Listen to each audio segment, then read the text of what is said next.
저번에 창세기 13장 그 소두에 보면서 이제 아브라함의 가족이 롯과 함께 했던 가족이 이제 옮겨 다니면서 부흥이 일어납니다. 점점점 가정이 커지고 양떼들이 늘어납니다. 이제 행복한 고민이죠, 어떻게 보면은. 그래서 롯의 가족과 아브라함의 가족이 함께 할 수 없는 서로 그 실무진들, 목자들이 다툽니다. 이래서는 안 되겠구나.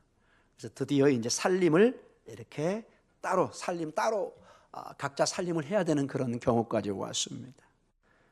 근데 아쉽게도 이 조카 롯은 삼촌의 아버지와 같은 그런 존재인데도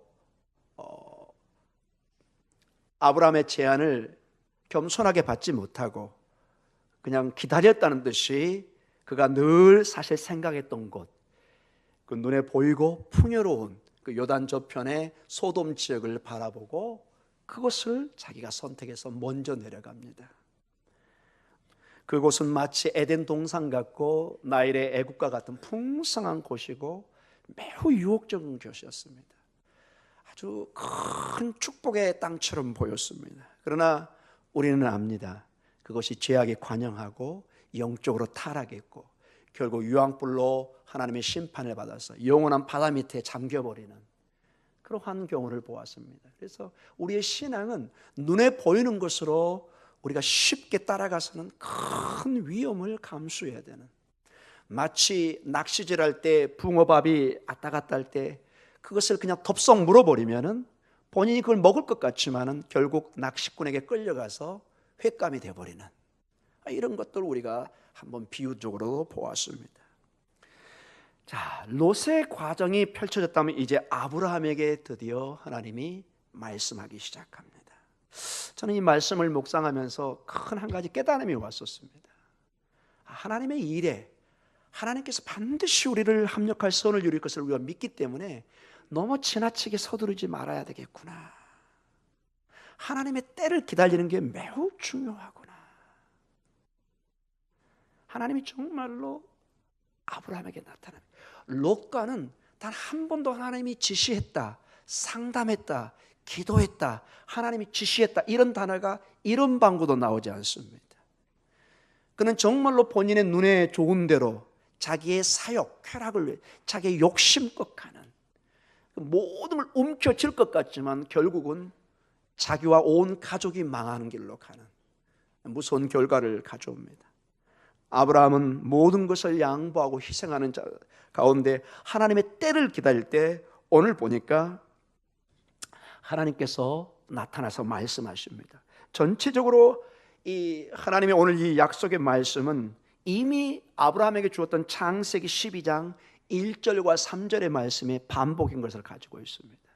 그래서 여러분 이게 중요한 게 여러분과 저는 오늘 본문에서도 강조되지만은 이미 하나님의 큰 상급이 약속되어 있습니다. 새하늘과 새 땅 궁극적으로 왕 같은 제사장으로 복음의 권능을 가지고 이 땅에 살아가며 그 복음의 권능은 하나님의 나라에 가서 왕 같은 제사장으로 주님과 함께 세상을 다스리는 놀라운 축복을 이미 받았습니다. 그래서 너무 이 땅의 삶을 아웅다웅에 사랑하는 모습은 사실 합당한 모습이 아닙니다. 여러분이 왕자여 공주인데 마치 길거리의 거지처럼 살아간다는 것은 전혀 여러분과 저의 신분에 맞지 않습니다. 많은 사람이 우리 교회 성도들이 우리는 아브라함의 후손이고 왕자여 공주 완전히 새롭게 새 피조물이 되어 있는데 상당수의 삶이 롯과 같은 인생을 선택합니다. 하나님의 때를 기다리는 것을 매우 불편해합니다. 그래서 그런 면에서 우리나라의 빨리빨리 문화는 매우 좋은 문화인가 동시에 신앙적일 때는 독과 같은 존재입니다. 하나님의 일들은 때로는 빨리빨리가 안 될 때가 있습니다. 때를 기다려야 됩니다. 그것은 주님의 시간입니다. 내 마음대로 할 수 없는 주님의 시간, 주님의 재림도 우리가 아무리 시간을 정하는데 소용없습니다. 천사도 모른다고 그랬습니다. 누구만이 아시죠? 아버지만이 아십니다. 절대적으로 주님이 하는 어떤 중요한 일들이 있습니다. 이거는 우리가 터치할 수 없는 영역입니다. 오늘 무리를 걸으시는 11시 예배 그런 것들은 우리가 할 수 없는 일입니다. 주님만이 우리에게 다가올 수 있습니다. 우리가 우리 스스로에게 다가가서 이 일을 해결할 수가 없습니다. 사랑하는 성도님, 오늘 이 약속의 말씀을 통해서 다시 한번 우리의 정체성, 우리가 누구이고 어떻게 살아야 되고 어떤 소망 가운데 다시 살아가야 될지 도전의 시간이 되기를 간절히 축원합니다. 창세기 3장 12절과 1절 3절에서 우리는 이미 보았습니다. 두 가지 큰 약속이 주어졌습니다. 아브라함에게 큰 자손을 약속하십니다. 전혀 지금 자손이 없는, 아브라함과 사라에게는 전혀 희망이 없는데 하나님은 말씀하십니다. 너에게 큰 자손을 내가 약속할 것이다. 그리고 약속의 땅을 약속하십니다. 땅을 내가 줄 것이다. 땅.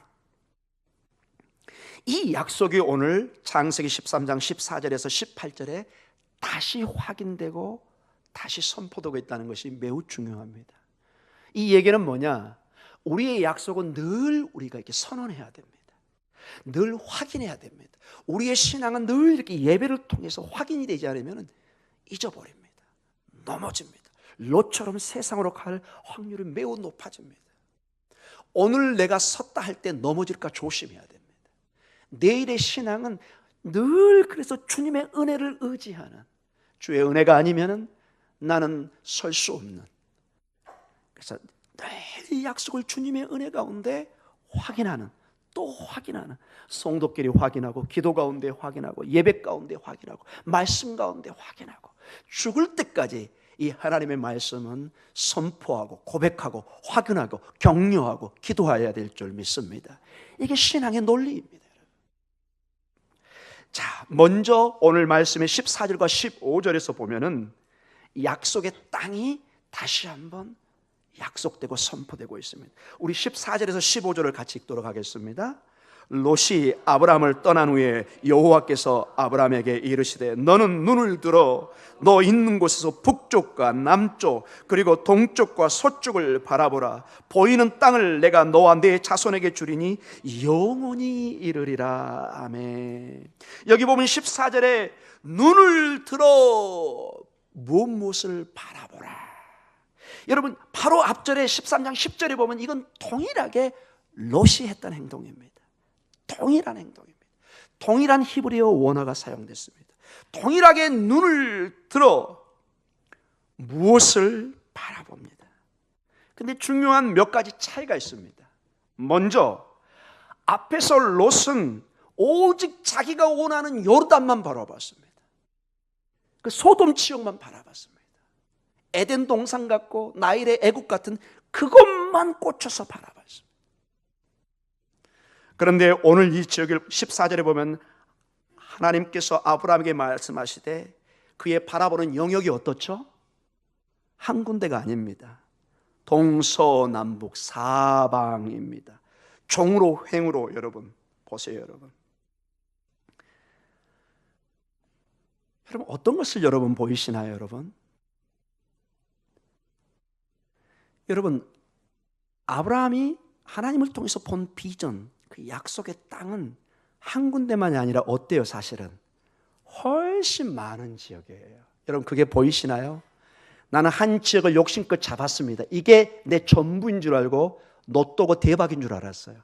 근데 하나님이 주시는 그 약속의 비전은 비교가 안 돼요. 여러분 그래서 하나님의 때를 기다리셔야 돼요. 하나님의 축복을 바라보셔야 돼요. 여러분이 아무리 손에 쳐도 하나님의 축복을 비교할 수가 없는 거예요. 여러분 이게 인간의 지혜와 하나님의 지혜의 차이입니다. 인간은 한 곳만 보게 합니다. 이게 전부인 것처럼 보입니다. 이게 나의 모든 생명의 희망의 근원인 줄 보입니다. 이 로또, 이 어떤 그것만 보입니다. 하나님은 동서남북 모든 것이, 네가 보는 모든 것이 다 축복의 땅이다, 이렇게 말씀하십니다. 하나님이 여러분의 영안을 열어서 여러분의 믿음의 눈으로 사방을 바라보게 하는 그런 축복의 길을 간절히 축원합니다. 이러한 믿음을 보셔야 됩니다. 이 축복을 나중에 보면은 아브라함에게 주어졌는데 우리가 믿음으로 하나님의 자녀가 되면은 예수 그리스도 안에 복음의 능력 안에 있으면 우리가 바로 아브라함의 자손이 되고 이 축복, 사방에 주어진 하나님의 약속의 땅, 궁극적으로 새하늘과 새 땅, 상상할 수 없는 하나님의 나라가 여러분과 저의 땅이 될 줄 믿습니다. 우리가 왕같은 제사장으로 다스리게 됩니다. 그러니 이 땅에 조금 부족하게 살고 연약하게 사는 것은 사실은 잠시뿐입니다. 조금만 여러분 견뎌내시면 됩니다. 가끔 저는 이런 얘기를 했습니다. 장례식 가면 꼭 듣는 얘기 중에 하나입니다. 여러분도 많이 들었던 것입니다. 아이고 우리 권사님, 우리 장로님 이제 살만하시니까 가셨네. 아닙니다. 더 좋은 건데 가신 것입니다. 여러분, 여기 살만한데 얼마나 살만하십니까? 여러분, 그건 세상의 기준입니다. 뭐 개똥에 굴려도 이 땅이 좋다, 그건 세상이 하는 소리입니다. 여러분, 개똥 냄새 나는데 뭐가 좋습니까? 여러분, 좋지 않습니다. 여러분, 여러분이 정말 눈을 떠서 이 하나님의 약속의 나라를 보셔야 됩니다. 물론 인간의 죽음 앞에 슬픔에 눈물을 흘리지만은 정말로 여러분의 그 심장 속에 이 아브라함의 축복, 이 약속의 땅, 이게 보여야 됩니다. 여러분, 정말 그 장례식장에 눈물을 흘리되 정말로 슬픔과 비참함이 있다면 여러분 신앙을 점검해 보셔야 됩니다. 우리의 신앙은 눈물을 흘리되 거룩한 부활의 신앙, 새하늘과 새 땅을 보는 것입니다. 아, 하나님의 약속이 나에게 이제 가까이 오고 있구나. 우주적 종말은 하지만 내 개인의 종말을 통해서 내가 이제 하나님 앞에 같이 가는구나. 두 번째로 여러분 큰 차이가 있습니다. 롯과 이 아브라함의 축복의 사이에. 롯은 자기가 좋아하고 기뻐하는 땅만을 바라보았습니다. 그러니 거기에 올인합니다. 마치 도박하듯이.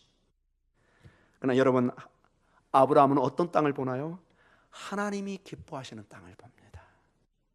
하나님이 원하시는 곳을 바라봅니다. 그것이 우리에게 정답입니다. 그것이. 가끔 보면 여러분 자녀들 중에, 철이 없는 자녀 중에 그렇게 부모를 반대하면서 이상한 일을 하려고 합니다. 부모는 딱 보면 보입니다. 그 길 가면 망한다는 거를. 그 길 가면 쪽박 찬다는 게 딱 보여요. 인생의 경험 속에서. 눈물을 흘리고 충고를 하는데도 안 듣고 뛰쳐나가는 사람이 있습니다. 그때는 놔주시기 바랍니다. 좀 미안한 얘기지만. 그리고 한번 경험하고 돌아와야 됩니다.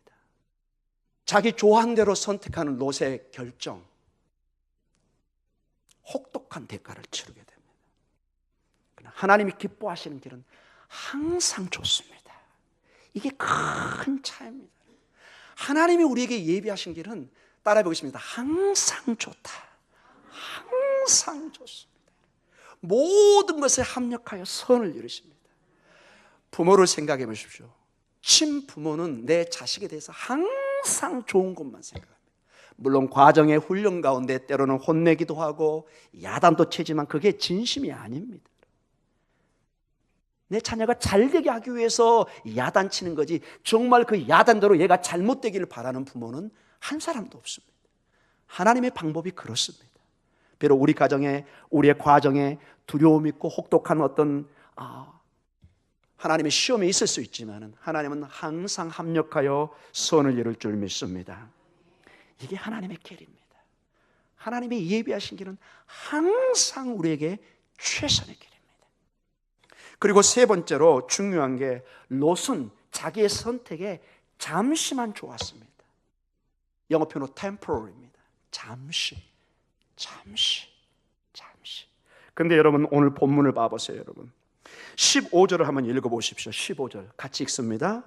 보이는 땅을 내가 너와 내 자손에게 주리니 영원히 이르리라. 이 영원이란 단어는 여러분 하나님만 쓸 수 있는 단어입니다. 어떤 친구가 얘기합니다. 주로 여기 결혼 안 하신 분 혹시 계신가요? 당신을 영원히 사랑하겠습니다. 목숨을 걸겠습니다. 반절만 믿으시기 바랍니다. 그것도 많이 믿어주는 거예요. 어떻게 감히 영원이란 단어를 씁니까?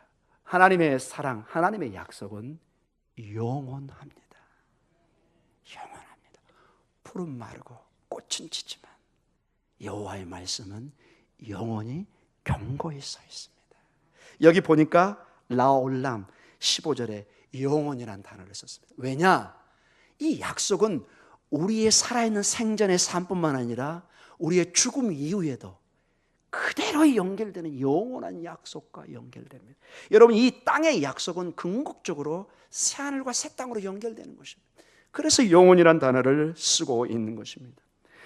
그리고 중요한 게 14절과 15절을 보면은 이 하나님의 백성들과 이 땅이 큰 이 전부를 그래서 약속이란 단어를 씁니다. 약속.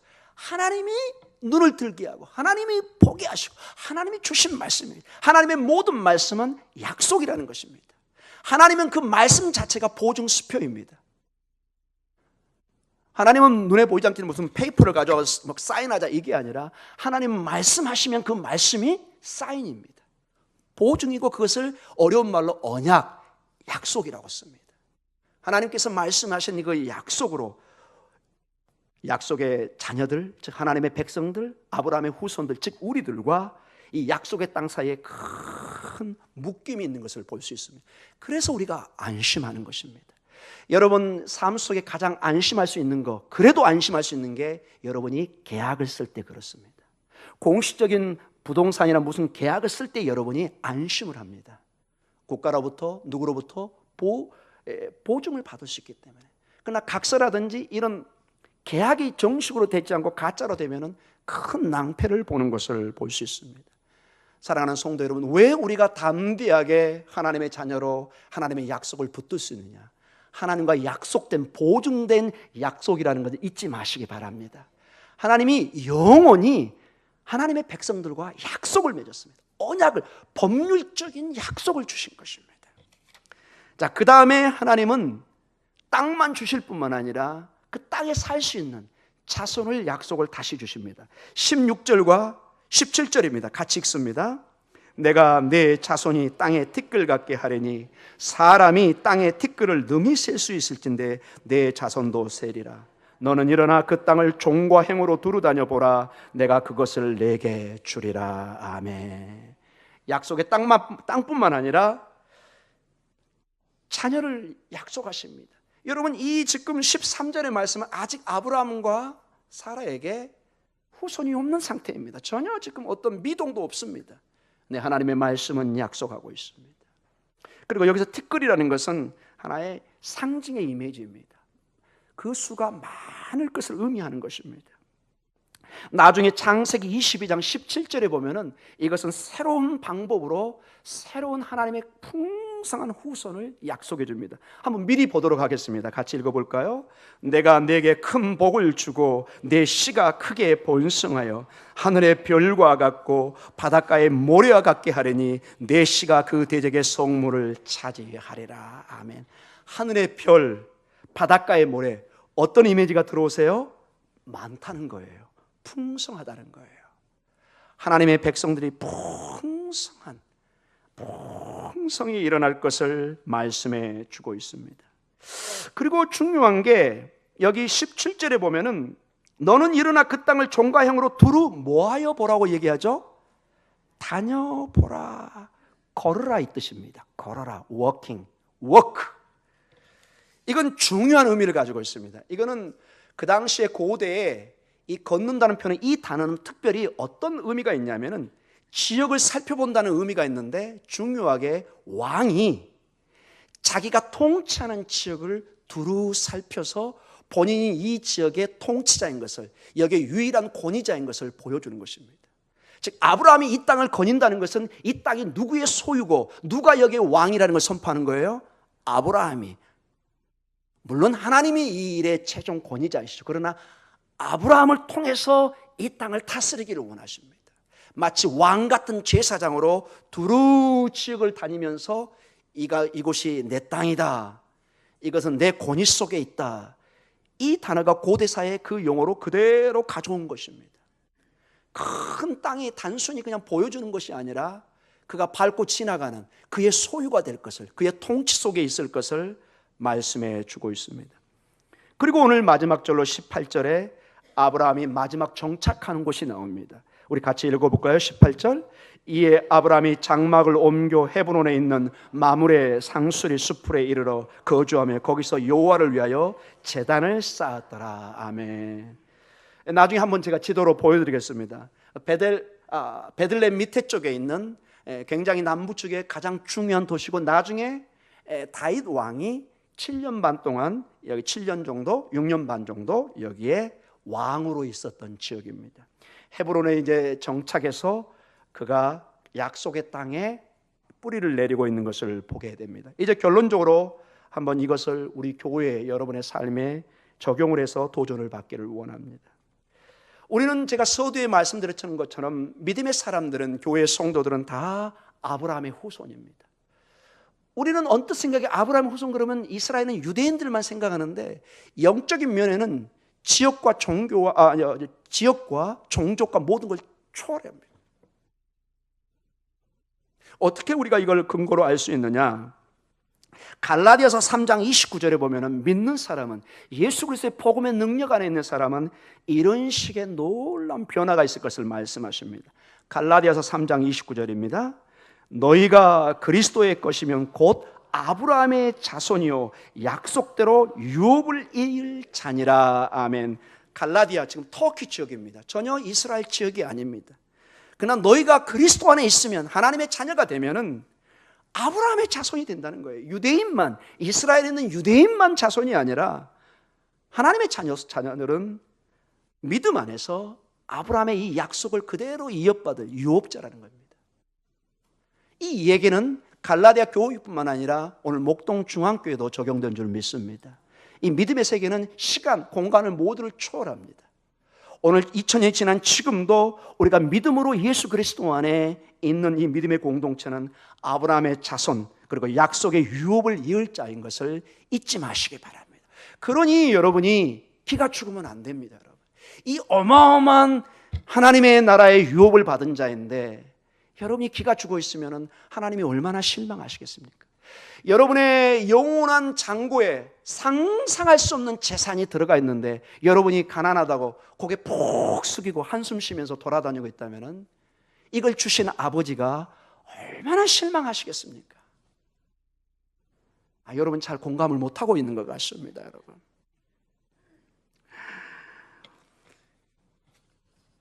사랑하는 성도 여러분, 오늘 아브라함이 받은 영원한 소유의 약속은 약속의 땅에 가는 것이었습니다. 약속의 땅. 근데 이 약속의 땅이 우리 새벽에 보는 말씀에 그 베드로전서 1장 3절과 4절에 보면은 이 약속의 땅이 궁극적으로 무엇으로 연결되는가를 말씀해 주십니다. 사도 베드로가 우리에게 이렇게 하나님의 영감 속에 말씀해 주고 있습니다. 우리 3절과 4절 같이 읽습니다. 우리 주 예수 그리스도의 아버지 하나님을 찬송하리로다. 그의 많으신 궁일대로 예수 그리스도를 죽은 자 가운데서 부활하게 하심으로 말미암아 우리를 거듭나게 하사 산 소망이 있게 하시며 썩지 않고 더럽지 않고 쇠하지 아니하는 유업을 있게 하시나니 곧 너희를 위하여 하늘에 간직하신 것이라. 아멘. 유업, 전부 다 이게 법률적인 용어입니다. 여러분, 유산을 받는다는 것입니다. 근데 그 유산이 궁극적으로 어디에 있다고요? 하늘에 있습니다. 근데 여러분, 이 가끔 보면 이 천국 하늘을 상당히 교인 중에서 비물질적인 것으로 자꾸 생각하는 사람이 있어요. 이 땅의 것은 다 없어지니까 이게 물질이 아니라고 생각하는데 성경은 그렇게 얘기하지 않고 있습니다. 예수님이 부활하셨을 때 그 몸이 실제 몸이었어요? 아니면 어떤 뭐죠? 어떤 신규류였습니까? 어땠나요? 실제 몸입니다. 그게 부활의 열매입니다. 여러분, 이 몸이 물론 우리가 이해할 수 없는 부활의 몸이 될 것입니다. 그러나 분명히 성경은 비물질적인 걸 얘기하지 않습니다. 분명히 성경은 예수님의 몸을 통해서, 그 부활의 실체를 통해서 우리의 육신의 몸이 얼마나 중요한지를 말씀해 주고 있습니다. 에덴 동산이 여러분 환상에서 그냥 그려진가요? 실제 있었던 동산인가요? 아닌가요? 실제 있었던 동산 우리는 믿습니다. 에덴 동산처럼 회복되는 겁니다. 아담과 이브가 하가 그냥 몰래 홀로그램처럼 이렇게 만지면 만지지 이런 게 아니에요. 실제 우리와 같은 사람인 것을 알 수 있습니다. 흙으로 만들어진. 그래서 여러분, 천국에는 흙이 있는, 나무가 있는, 동물이 있는, 이걸 얼마든지 우리가 상상해 볼 수 있습니다. 오늘 제가 그래서 말뿐만 아니라 실제 이사야 선지자 중에서 가장 메시아의 예언이 강력하게, 종말에 있을 예언이 강력하게 나온 본문을 직접 한번 보면서 오늘 설교를 마치도록 하겠습니다. 이건 여러분이 좀 참고해서 꼭 봐주시기 바랍니다. 이사야 11장 6절과 9절에 메시아를 통해서, 하나님의 독생자를 통해서, 고난의 종을 통해서 앞으로 장차 있을 종말의 때를 그려보는, 마치 계시록과 같은 말씀이 있습니다. 우리 이사야 11장 6절과 9절을 천천히 한번 읽어보면서 이게 현실적으로 가능한 건지 아니면 그냥 환상인지 한번 여러분이 한번 읽으면서 한번 판단해 보시기 바랍니다. 같이 읽습니다. 그때 이리가 어린 양과 함께 살며 표범이 어린 염소와 함께 누우며 송아지와 어린 사자와 살진 짐승이 함께 있어 어린 아이에게 끌리며 암소와 곰이 함께 먹으며 그것들의 새끼가 함께 엎드리며 사자가 소처럼 풀을 먹을 것이며 젖먹는 아이가 독사의 구멍에서 장난하며 젖된 어린아이가 독사의 굴에 손을 넣을 것이라. 내 거룩한 산 모든 곳에서 해됨도 없고 상함도 없을 것이니 이는 물이 바다를 덮음같이 여호와를 아는 지식이 세상에 충만할 것임이니라. 아멘. 여러분, 제가 솔직히 묻겠습니다. 이걸 읽으면서 어떤 느낌이 드세요? 만화 영화처럼 보이시나요? 이 내용이 문자적으로 실현될 가능성이 보이나요? 자신이 없네요. 여러분, 여기에 대한 해석이 분분합니다. 그러나 상당수의 보수적인 우리 학자들은 이 본문이 문자적으로 이루어진다고 저희는 믿고 있습니다. 저도 그 중에 한 사람입니다. 왜냐? 새하늘과 새 땅은 에덴 동산의 회복이거든요. 에덴 동산은 그냥 뭐 홀레그램처럼 그런 세상이 아니에요. 실제로 우리가 함께 사랑하고 하나님을 섬기고 예배하는 그런 곳이란 말이에요. 그런 것을 누구에게 지금 주겠다는 거예요? 여러분과 저에게. 이스라엘의 가나안 땅, 제가 거기 7년 살아봤잖아요. 조금 살기 어렵습니다. 거기 실제로 60% 이상이 사막 지역이고 물도 적고 6개월 이상 비도 오지 않고, 제가 다시 한강에 와서 와, 우리나라 금수강산, 하나님이 이 대한민국을 약속 땅 했으면 얼마나 좋았을까, 이런 생각도 해봤습니다. 새하늘과 새 땅에는 놀라운, 저는 이 내용이 이사야 11장 6절의 9절 말씀이 그대로 에덴 동산처럼 정말로 사자고 뭐 곰이고 독사고 다 하나님의 은혜 안에서 하나님을 찬양하고 하나님을 사랑하고 서로를 사랑하고 섬기며 사는 그런 나라인 줄 믿습니다. 여러분, 이 소망을 가지고 이 나라로 가는데 여러분, 우리가 슬퍼만 하고 기죽을 이유가 없습니다. 여러분, 어깨를 펴시기 바랍니다. 힘들 때마다 이 말씀을 읽으시면서 주님, 우리 목사님과 이사야 선지자가 이렇게 말씀했다는데 나 여기 가고 싶습니다. 하나님, 지금은 말고 하나님의 때 저를 이곳으로 보내주시옵소서. 이게 새하늘과 새 땅이라고 그러는데 너무 인간적으로 내가 슬퍼하지 않게 해주시고 조금 은행장구가 부족하더라도 용기를 내게 해주시옵소서. 할렐루야. 아멘. 여러분, 이거 감언이설이 아닙니다. 여러분, 립싱크가 아닙니다. 여러분, 이 말씀을 가지고 수천 년의 유대인들과 기독교 역사가 이 소망을 가지고 지금 살아가고 있는 것입니다. 여러분, 힘을 내시기 바랍니다. 여러분은 아브라함의 후손이고 아브라함에게 약속의 땅이 주어진 것처럼 여러분에게 하나님의 큰 유업이 주어지고 있다는 것을 잊지 마시기 바랍니다. 우리 기도하겠습니다.